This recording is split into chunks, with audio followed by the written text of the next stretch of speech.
ಯೇಸುವಿಗೆ ಸ್ತೋತ್ರ. ಇಂದು 9 ಸೆಪ್ಟೆಂಬರ್ 2025. ಶುಭ ಮುಂಜಾನೆ. ಈ ದಿನದ ಧ್ಯಾನ ಭಾಗ ಪೌಲನು ಕೊಲೊಸೆಯವರಿಗೆ ಬರೆದ ಪತ್ರಿಕೆ 3ನೇ ಅಧ್ಯಾಯದ 16ನೇ ವಾಕ್ಯದ ಕೊನೆಯ ಭಾಗ ಮತ್ತು 17ನೇ ವಾಕ್ಯ. ಕರ್ತನ ಕೃಪೆಯನ್ನು ನೆನೆಸಿಕೊಳ್ಳುವವರಾಗಿ ಕೀರ್ತನೆಗಳಿಂದಲೂ ಆತ್ಮ ಸಂಬಂಧವಾದ ಹಾಡುಗಳಿಂದಲೂ ನಿಮ್ಮ ಹೃದಯಗಳಲ್ಲಿ ಗಾನ ಮಾಡಿರಿ. ನೀವು ನುಡಿಯಿಂದಾಗಲಿ ನಡೆಯಿಂದಾಗಲಿ ಏನು ಮಾಡಿದರೂ ಅದೆಲ್ಲವನ್ನು ಕರ್ತನಾದ ಯೇಸುವಿನ ಹೆಸರಿನಲ್ಲಿ ಮಾಡಿರಿ. ಆತನ ಮೂಲಕ ತಂದೆಯಾದ ದೇವರಿಗೆ ಕೃತಜ್ಞತಾಸ್ತುತಿಯನ್ನು ಸಲ್ಲಿಸಿರಿ. ಕ್ರೈಸ್ತರಾಗುವುದು ಎಂಬುವುದು ಹಗುರವಾಗಿ ಪರಿಗಣಿಸುವಂತಹ ವಿಚಾರವಲ್ಲ ಅಥವಾ ಒಂದು ಸಹಜ ಪ್ರಕ್ರಿಯೆಯಲ್ಲ. ಕೇವಲ ಶಾರೀರಿಕ ಜನನದಿಂದಾಗಲಿ ಧಾರ್ಮಿಕ ವಿಧಿವಿಧಾನಗಳಿಂದಾಗಲಿ ಒಬ್ಬನಿಗೆ ಅಥವಾ ಒಬ್ಬಳಿಗೆ ಕ್ರೈಸ್ತರಾಗುವುದಕ್ಕೆ ಸಾಧ್ಯವಿಲ್ಲ. ಇಂತಹ ಪ್ರಕ್ರಿಯೆಗಳ ಮೂಲಕ ಲೌಕಿಕವಾಗಿ ಒಬ್ಬನು ಅಥವಾ ಒಬ್ಬಳು ಕ್ರೈಸ್ತರೆಂಬ ಹೆಸರನ್ನು ಪಡೆದುಕೊಳ್ಳಬಹುದಷ್ಟೇ. ಎಫೆಸ್ಯ ಪತ್ರಿಕೆ 2ನೇ ಅಧ್ಯಾಯದ 8-9 ವಾಕ್ಯದಲ್ಲಿ ಪೌಲನು ಬರೆದಿರುವಂಥದ್ದು, ನಂಬಿಕೆಯ ಮೂಲಕ ಕೃಪೆಯಿಂದಲೇ ರಕ್ಷಣೆ ಹೊಂದಿದವರಾಗಿದ್ದೀರಿ. ಆ ರಕ್ಷಣೆಯು ನಿಮ್ಮಿಂದುಂಟಾದದಲ್ಲ, ಅದು ದೇವರ ವರವೇ. ಅದು ಪುಣ್ಯ ಕ್ರಿಯೆಗಳಿಂದ ಉಂಟಾದದಲ್ಲ.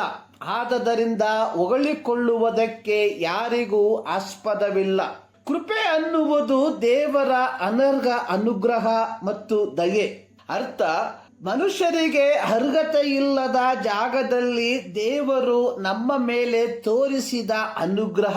ಯೋಹಾನ 1:16 ಯೋಹಾನನು ಬರೆದಿರುವಂಥದ್ದು, ನಾವೆಲ್ಲರೂ ಆತನ ಪರಿಪೂರ್ಣತೆಯೊಳಗಿಂದ ಕೃಪೆಯ ಮೇಲೆ ಕೃಪೆಯನ್ನು ಹೊಂದಿದೆವು. ಎಫಫ್ರನ ಕಠಿಣ ಪರಿಶ್ರಮದ ಹೊರತಾಗಿಯೂ ಕೊಲೊಸೆ ಪಟ್ಟಣದ ಸಭೆಯಲ್ಲಿ ಗಂಭೀರವಾದ ದುರ್ಬೋಧನೆಗಳು ಹುಟ್ಟಿಕೊಂಡವು.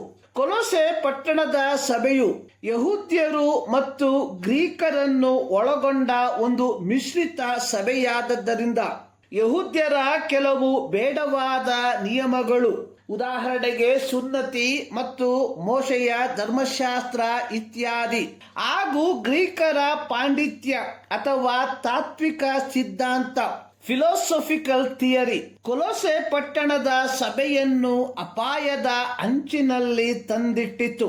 ಅವರು ಕ್ರಿಸ್ತ ಯೇಸುವಿನ ಮೇಲೆ ಇಟ್ಟಿದ್ದ ನಂಬಿಕೆಯ ವಿಷಯವನ್ನು ಹಾಗೂ ಎಫಫ್ರನ ಮೂಲಕ ಕಲಿತ ಸತ್ಯೋಪದೇಶವನ್ನು ಬದಿಗೊತ್ತಿ ದುರ್ಬೋಧಕರ ಕುಯುಕ್ತಿಯ ಬೋಧನೆಗೆ ತಲೆಬಾಗುವಂತವರಾದರು.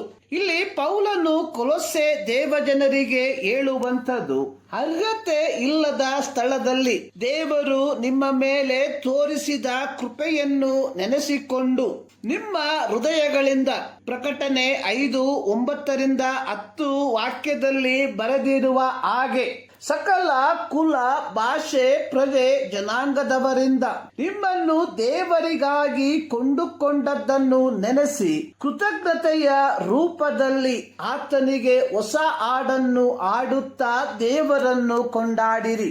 ಯಥಾರ್ಥವಾದ ಕ್ರೈಸ್ತ ಜೀವಿತವನ್ನು ನಡೆಸುವುದಕ್ಕೆ ಅತ್ಯಂತ ಸರಳವಾದ ಮತ್ತು ಮೂಲಭೂತವಾದ ನಿಯಮ ಅನ್ನುವಂಥದ್ದು ನಮ್ಮ ಮಾತು ಮತ್ತು ನಮ್ಮ ಕೃತ್ಯ ಯೇಸು ಕ್ರಿಸ್ತನ ಹೆಸರಿನಲ್ಲಿ ಮಾಡುವಂಥದ್ದು.